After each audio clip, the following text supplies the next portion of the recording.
if my heart has grown cold, there your love will unfold.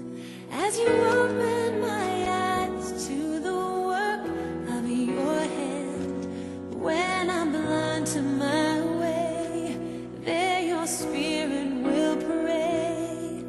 As you open my eyes to the work of your hand, as you open my eyes to the work of your hand, oceans will part, nations come at the whisper of your call. Mary came out of the tomb. She turns around. She sees a gardener. And she says, "Where have you took my Jesus?" You know, what she didn't realize was the fact that the gardener was Jesus. She was so focused on that darn hole that she didn't care nothing about what was going on outside the hole. How many of you people listening are so focused on the dadgum junk in life that you don't care nothing about what's going on outside of that hole of life? How many of you are so worried about the pain and agony of yesterday? Oh, poor pitiful me. Look at what happened to me, my mama, my daddy, my brother. Sorry. The fact is, it's not about yesterday. It's about what He's doing today. It's about where He's going to take you tomorrow. Do you know that He's going to take you places? Do you know that even at 70 years old, He can still take you places? Do you know wherever you are in jail, He can still take you places? Do you know He still has plans for you? Do you know those plans are still going to be lived out? Do you know that He don't want you looking back in the hell of the past? So what happens? Mary's standing out there. She says, "Oh, I don't see my Jesus. Where have you put Him? Where's this dead body?" Are we really looking for things that have died to bring us life? Maybe we need to look for the resurrection power of Jesus Christ to give us what we need in our lives. You know what I find interesting is that Jesus kind of smirked, didn't He? He just kind of smiled while He was standing back there. He scratched His head. He said, "Mary." Immediately she turned, and this stupid look must have washed over her face. Well, there He is. He's been here the whole time. Let me tell you something. Where you sit right now, maybe it's time for you to turn around and realize there He is. He's been there the whole time. You may be convicted, but you're not condemned. You may be down, but you're not out. You may be beaten, but you're not so bruised that you cannot consider what's going to happen next. Let me put it to you like, for years I stood at a hole, looking in, trying to find something that could never come. No. Listen, I'm not talking about just your normal hole. I was looking in a hole of a church. I was looking in a hole of religion. I was a pastor. I went and opened a church. I went and did all this stuff. I went and did these internet courses, and all this wonderful stuff was taking place. I was Ron Kennedy. And the first Sunday that we had church, there was no one there. And the next Sunday that we had church, there was no one there. Pretty soon, those who were closest to me and I were broke like a joke, pumping all their lives into this thing, and what for? We weren't looking to Jesus. We were looking to a dead thing that we could never have. But look now. Look at where I stand at this moment.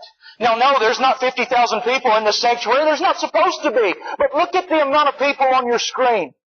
Look at the book that's coming out this fall. Look at what God is doing now. Do you know why? Because I forgot those things that are behind and I pressed forward to the goal. You guys need to forget the things of the past and press forward to the goal. Who cares what your husband did yesterday? As a matter of fact, who cares what he did 10 minutes ago? What matters is what God's going to do for him tomorrow. Let me tell you something. Who cares how disobedient your children were? Who cares how wretched of a person your grandson may have been? It doesn't matter. What matters is what they are now and who they are becoming. Who cares if someone hurts you? Who cares if an attorney's not representing you right? Who cares if you're not getting visits? Who cares if there's no money on your books or in your cooper? Who cares? That's not what matters. What matters is what's going to happen in the future. What matters is the program that Jesus has for your life. Jeremiah 29:11 says, I know the plans that I have for you. Do you know how it ends? Plans for a future. Plans to give you hope. Plans for you to have an expected end. Who's expecting it? Well, God is, of course. But you know, you should be expecting it. You should be expecting God to move in unusual ways in your life like never before. Do you know what happened when Jesus was finally recognized by Mary? She turns, she says, Rabboni!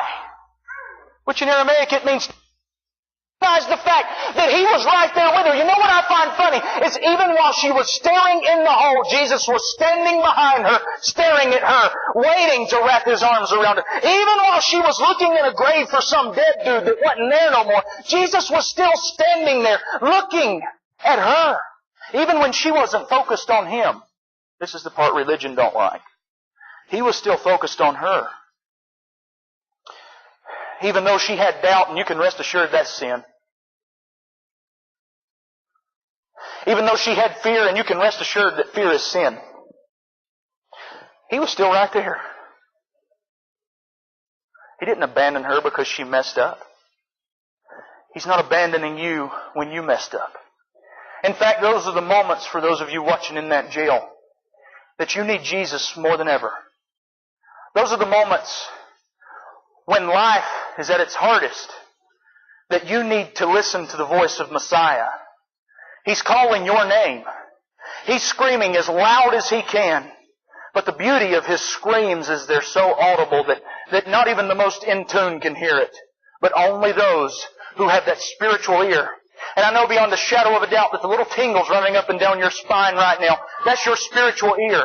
He's saying your name. Steve, Jerry, Deborah, Denise, Martha, Mary.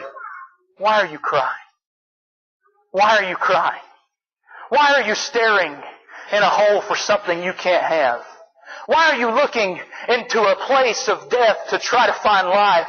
I am the resurrection, and I am the life, and I am standing right beside you the whole way. Let me tell you something, those of you partners on the internet who are watching. Maybe you're a businessman. Maybe you're a businesswoman. Maybe you're trying to find your next move in life. Maybe you're unemployed. Maybe you have no money. Maybe you just can't figure out how to get by. Why are you crying? He's standing right there with you. And all He wants you to do is turn to Him and look to Him. Mary turned to Jesus. She looked to Jesus, and what happened? Immediately she realized what her calling was.